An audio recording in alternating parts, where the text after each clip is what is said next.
עכשיו נקדיש כמה דקות לצמח, שיותר ויותר מחקרים רפואיים מהללים את היכולת שלו להילחם בדלקות, לחזק את הגוף, אולי אפילו להיאבק גם בתאים סרטניים. זהו הקורקום שנפוץ יותר ויותר גם כתבלין במטבח הישראלי. עדינה גר עם הדיווח.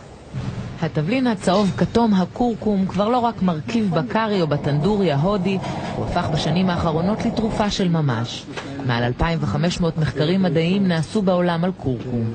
השורש שממנו מופק התבלין נראה כמו ג'ינג'ר, והחומר הפעיל בו, הקורקומין, בעל סגולות רפואיות. מבחינה מעבדתית, קורקומין יכול למנוע סרטן ויכול להגביר את ההשפעה של תרופות כימותרפיות על גידולים סרטניים. כאשר חולה פונה אליי ואומר לי, דוקטור, אני מעוניין לקחת גם טיפול תומך כלשהו, קורקומין זה אחת האפשרויות שאנחנו ממליצים לחולים מסוימים בגידולים מסוימים. ירדנה חציר, שחלתה לפני 7 שנים בלוקמיה, טופלה נוסף על הקימותרפיה גם בתוסף התזונה שמופק מקורקום. לאט לאט הרגשתי שאני הולכת, שאני מתמודדת, ומאז הוא החבר הכי טוב שלי. אני לוקח את התאים הסרטניים שגדלים פה בתרבית, אני משאיר תאים לא מטופלים בקורקומין. חד משמעית אני רואה בעין שהתאים שטיפלתי בהם בקורקומין הם מתים.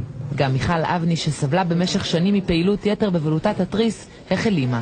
המשכתי לקחת את זה עם התרופה, ואחרי כמה זמן החלטתי שאני מפסיקה את התרופה. פתאום אני הולכת לבדיקות דם, ללא התרופה, אחרי שאני לא הפסקתי להשתמש, ואני מאוזנת, ומבחינתי זה פלא. הקורקום הוא צמח שלא גדל בישראל, הוא מגיע מדרום מזרח אסיה. בהודו מורחים כל תינוק שנולד בתבלין כדי לחזק את מערכת החיסון שלו. בישראל יש אינסוף כמוסות וגם סוכריות ואפילו משקאות עם החומר הפעיל של הקורקום. גם חלק מרופאי המשפחה מאמינים בסגולות התבלין, ובנוסף לתרופות הם נותנים מרשם לתוסף קורקומין. אז אני ממליצה לקחת קורקומין לכל המצבים הדלקתיים, כגון דלקת פרקים, דלקת מעיים, דלקת בקיבה. כצפוי, מחיר התבלין זינק. לפני 2 מחיר קילוגרם של שורש קורקום עלה ליבואנים 7 שקלים בלבד, היום הם משלמים כמעט 40 שקלים. גם המחירות של התבלין זינקו ב30-40%.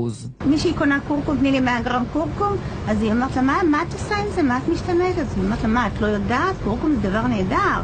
זה מחטא את הגוף, זה מונע סרטן. באמת, אז תביא לי גם. ופתאום השנייה שומעת והשלישית, כל השורה לוקחת קורקום.